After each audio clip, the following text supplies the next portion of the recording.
going inside the issues of our community. This is Local 12 Newsmakers.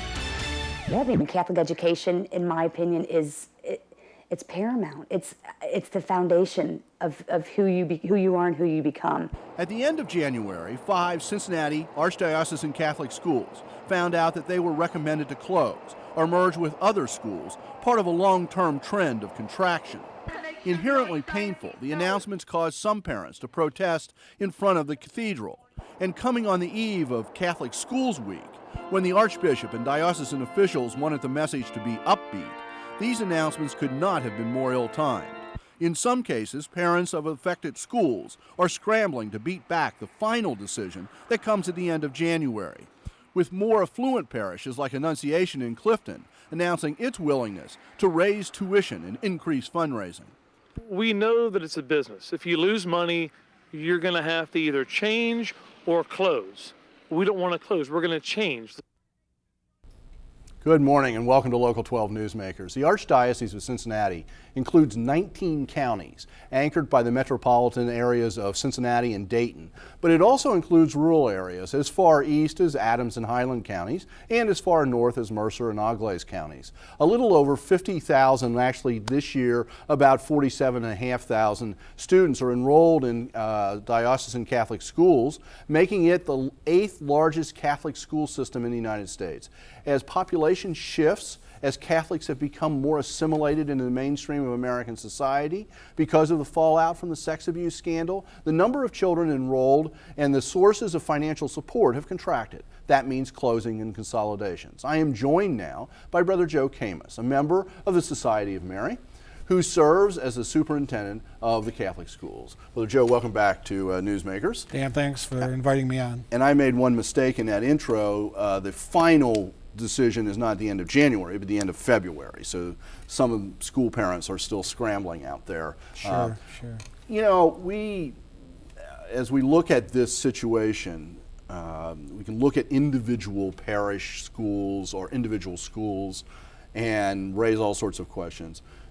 But the big picture is another set of questions. So let's take a look at the beginning here about general trends. What would you say are the overarching general trends, and where do Catholic schools in this diocese find themselves at the moment?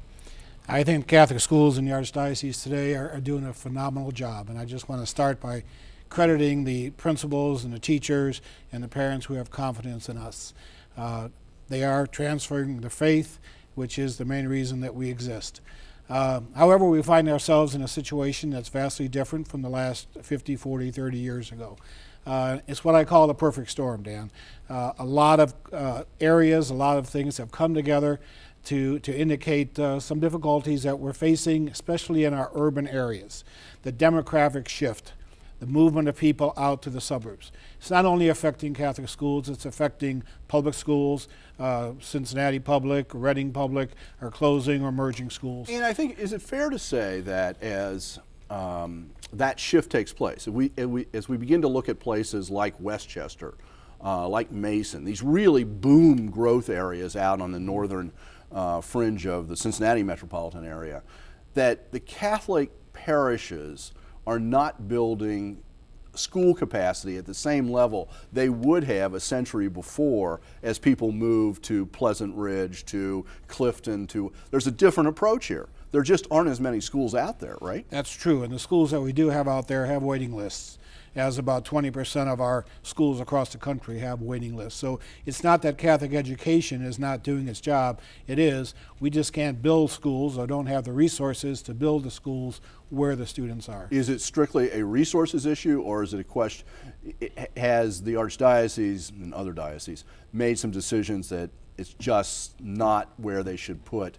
their resources at this time? Well, two issues there. We don't have the resources like we did back in the 50s and 60s, not only the Archdiocese, but parishes themselves, as the financial crunch is hitting all of us.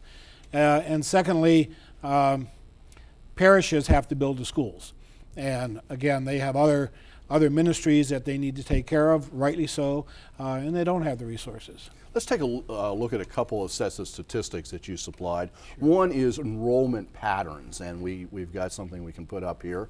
And if you can see these, in 1960 there were about, this is nationwide now, about 5.2 million children in Catholic schools. 1980 about 3.1, and 2006 about 2.3.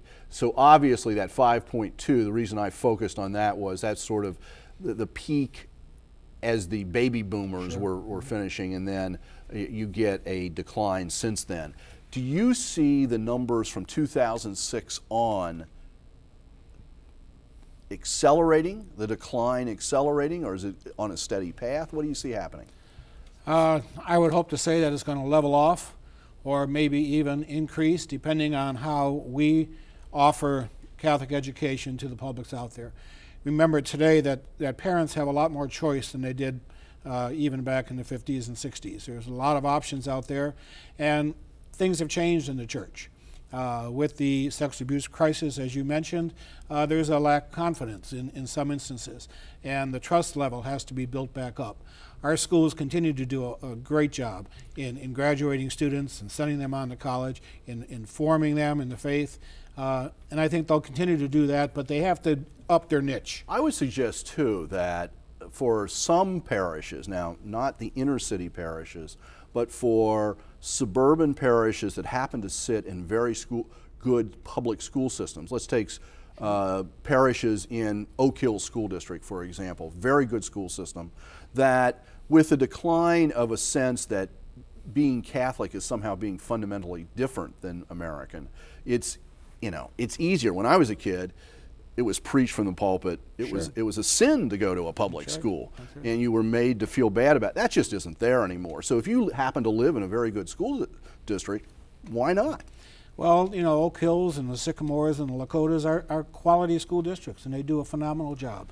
It's the value of the faith and the transferring of the faith. Do parents choose that?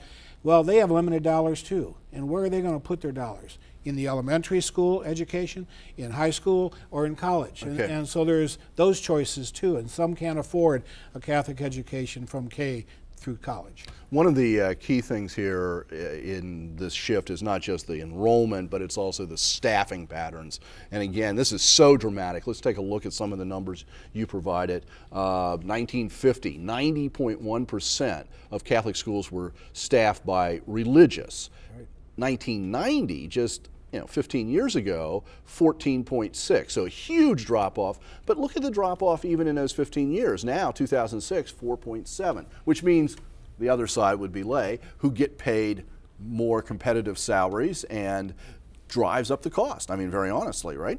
Sure does. Religious worked for a minimum wage, if anything. That's right. Because it was their ministry, but lay people need to have a living wage. And so the cost of Catholic education has skyrocketed, and again, that is making some of our parents just can't afford that. Let me raise, a couple of weeks ago I had a couple of people from St. Michael's Parish in Ripley here, and there's a situation where they're out in one of these rural areas. Sure. So their church, their school really serves not just Ripley, but also Georgetown and a lot of surrounding areas. And they, on one hand, I think are confused because there was a major gift to that parish, $10 million, which part of that the parish gave away to other groups, so about 8.5 remaining, to help support the parish and the school. And they're confused as to how could that have happened just 3 years ago, and now they're being closed. Well, they're being recommended by the pastor and his pastoral committee to close, and that, Dan, has to go to the Cincinnati Area Commission on Education at the end of February. They will make a recommendation based on all the information they have gathered from parents and from the parish, and they will make a recommendation, and then the Archbishop and I will sit down, and the Archbishop sometime in early March will either affirm that or not affirm it. But I think one of the issues here is communications. Yeah, and Sure. in that situation, one of my guests was a woman by the name of Tammy Gibson, who's the president of the PTO, or the Parent Teachers Organization. She is not Roman Catholic. Her children go to the school. She hasn't been able to meet with the pastor. The pastor won't meet with her. She's a non-Catholic, but her children going to the school loves the school, and she can't even get communication. That's a problem. Vatican II talked about the age of the laity. And as a Catholic Church, we really need to move in that direction, that it is not just the pastor. As important as he is to the role of the parish, he's there for sacramental ministry. We need to share authority and power with the laity, with our accountants, with our leadership people, with our finance people, and get them involved in the running of our ministries. Not running of the parish, running of the ministries. And we need their help. We can't exist in the future without the lay involvement. Unfortunately, I'm out of time, but that's the rub that the Sure. church gets into. I understand. With this. Brother Joe, thank you very much for being here, and obviously the next month we'll see how this plays out. Thank you, Dan. Stay tuned. 10 days ago, a United Nations panel issued a study on global warming that can only be understood as a stern warning for all of us. After the break, a local geologist whose research focuses on the critical formations impacted by global warming.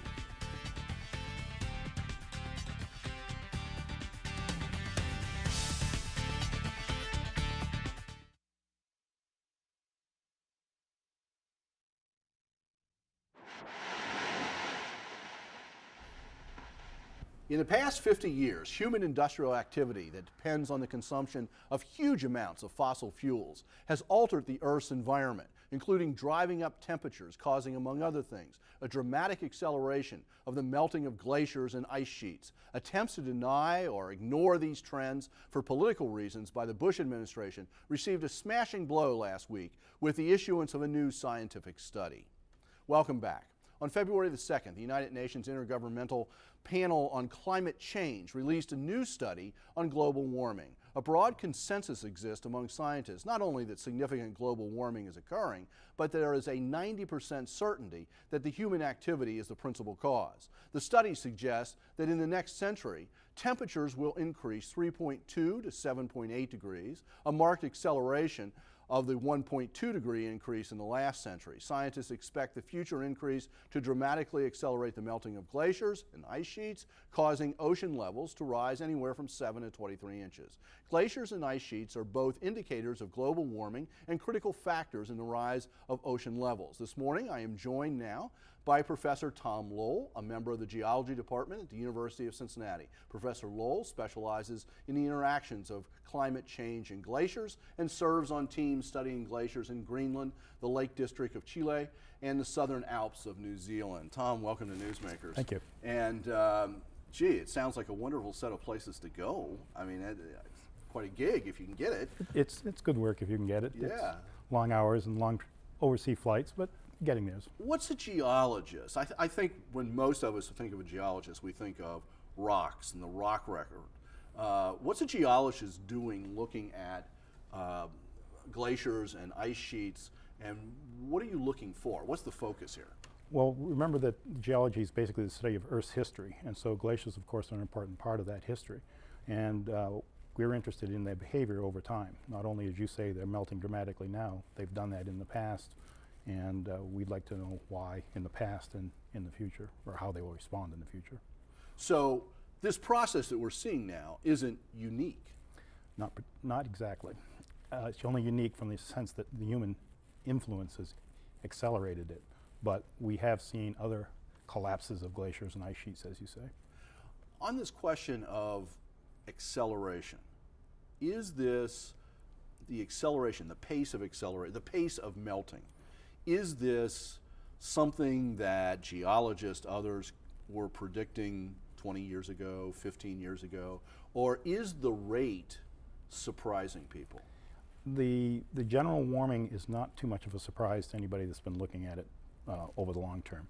One of the things that's a little bit surprising is not the small glaciers. We always expected them to kind of start falling apart pretty fast. Like in New Zealand, something like about half of their glacier mass has disappeared in the last 100 years. But what is surprising is the behavior of the big ice sheets, which were not so, we always thinking of these as very static, slow-moving features. But Greenland right now is starting to really kick into some dynamics and speed up in ways we'd thought about and we might have debated was possible, but we're actually seeing it happen now. Okay, so some things predictable, other things the rate is higher than you would have expected. Getting to be, yes. You know, you've supplied us with a whole series of images that we can take a look at, and I think it's better to take a look at some real evidence and see what you see. And we're going to begin with a photo of a Bering Glacier, is that right, from Alaska? Bering Glacier in Alaska. And what do you see here when you look at this image? Well, and part of this image is that the glacier is pretty flat there on the left-hand side. And the glaciers like to be sort of silly putty, like to have a steep profile, but when glaciers are in their death stages, as they melt down, they flatten. Also, on the right-hand side of the image, what you're seeing is that glaciers in water sort of break up. They break up in big pieces, and that's what you're just seeing things float off to the right there? Correct, all those icebergs on the right and in the far distance. Okay. You also have a couple of them here from Peru, and I think these were done by people other than you. As No, we were in Peru last. Oh, you were in Peru last June, and that's my image. Corey Quist. What do you see when you see this image? Well, this is a fairly famous glacier in terms of how it's been tracked over the years. In 1978, if you were standing in that exact spot, that lake wouldn't exist. The glacier now is, I don't know, it's about 1.5 kilometers away, but in 1978, as recently as that, would have been just at the very this edge of the lake, and that behind that tan area. And when you look at that image and you see that ice mass, the glacier behind it, just to give some sort of perspective, how tall is that from the lake level up? What are we talking about? That is probably close to 1,000 feet in elevation. 1,000 feet? Yeah, and we're already at about 17,000 feet elevation, so we're up pretty high. Okay, let's take a look at the next one, which is I don't know how to pronounce this, Quelsica, or, well, we got another one that will come up here in just a second. Right, and so the point here is that all of these have been, here we go, here's another one. This is again in Peru. And again, what do you see here in this one? Well, the lines on the left-hand side by the shadow, those sloping, distinct lines are what we call. On the hill? Yeah, those are what we call moraines. They're the bathtub rings that glaciers left. And so those mark where the glaciers were at some prior time. Now, you can't quite see it in that image, but our camp is in there. And if you started walking from that camp, it'll take you about an hour to get up to the glacier margin where it is today, the glacier being the white stuff in the Any back. sense of when the glacier would have been up to this hill where it leaves the Well, we're still waiting for some of our chemical analysis to come back, but our best guess is about 150 years ago. And when you go in there, you're able to take samples, and what are those samples? What are you actually gathering? Well, one of the advantages of working in that particular site is there are organic remains. And the glaciers come over and they chow up these peat bogs. And so we're able to sample those peat bogs and get organic material, and we do this radiocarbon dating. So would that tell you when those peat bogs were exposed before they were covered by the glacier the last time, in effect? It could tell us both of those things if we're clever about where we take our samples. You know, when we talk about ice, talk about glaciers, ice caps, ice sheets, the glaciers have moved back and forth over and over again. We're not just talking about there was one time glaciers on the Earth and now they're receding. Correct. This has happened repeatedly, right? And it's repeated on a couple different time scales. I mean, there seems to be a cycle that's about 1,000 years long, and then there's a cycle that's about 100,000 years long, and then there's a longer cycle that seems to be, sort of the Ice Age world, the greenhouse world, that's several 100 million years long. So yes, all these cycles sort of add together, and the glaciers come and go. So that's what you're trying to figure out, how those cycles work. Now, some people have wanted to argue that this is a natural process. We're just in a cycle, and glaciers are going to melt, and the fact that we're warming the Earth up and they're melting a little bit faster, or maybe significantly faster than would have been predicted without human activity, we're just accelerating what would have happened anyway. That's true to some level. What the small glaciers, again, they come and go. That's aesthetically a pleasing thing on Mount Cook Park, National Park. They're all complaining because a lot of the climbing routes that they used to do traverse glaciers. They can't do it anymore. And nobody comes to the national park to see the glaciers because they've retreated so much. So at one level, there's sort of an aesthetic loss, if you will. But rather, how much this will accelerate and be more dramatic than any time in the past. There are times when there were no glaciers on the planet anyway. So we're not at that stage. We're talking about a little bit of an acceleration, but I wouldn't say right now today that we're seeing rates that we haven't seen in the geologic past, if that makes sense. But what we're doing is releasing a huge amount of liquid water into the oceans, and the other side of this is glaciers, ice caps melt, oceans rise. This latest study, I think the figure was estimating anywhere from 7 to 23 inches. Correct. Is how, within that range, when does it get serious and for whom? Well, that depends on where your coastal property is and whether you're on the steep cliffs of, say, coastal Maine or on the shallow slopes of Florida. Those kinds of numbers are more accentuated, especially when you hit storm surges and high waters. And there's no problem with higher tides. I mean, if a few inches, the numbers you're talking about don't seem to be that dramatic, but what they really, really make a difference of is when a high tide surge comes in, or the Katrina event that we had in hurricanes, and then the surge really is driven inland that much more. Correct. It's also a factor, if anybody has been following the report out of Paris, especially for small island nations. They are facing a whole different set of issues. They are in part because they only have a few feet of relief in the first place. So if you take a couple feet of relief, you lose a lot of their area. And some of their most desirable areas sometimes. Yeah. So let's take a look at a couple of others. You've been working in Greenland, and we have a series of images. This is the Greenland ice cap. What do you see here? Well, the interesting thing about this particular image is that you see the steep slope is sort of a typical way a glacier should look at this place in Greenland. Greenland's so cold that you don't really get a lot of melting of glaciers. The glacier goes from solid phase to right into the air. That's why the glacier here is particularly steep. But the interesting thing that we observe there is the water fountain that's on the sort of the right-hand center side. Yeah. That indicates that glacier is starting to melt. It's warming up enough to melt, if that makes any sense. It was so cold, the only way the glacier disappeared is it went off into vapor air. Now it's getting warm enough it's actually melting. And we observed one of those melting streams, not that particular one, operating all day and all night. So that means that the temperatures are really... Let's take a look at this one. This is also from Greenland.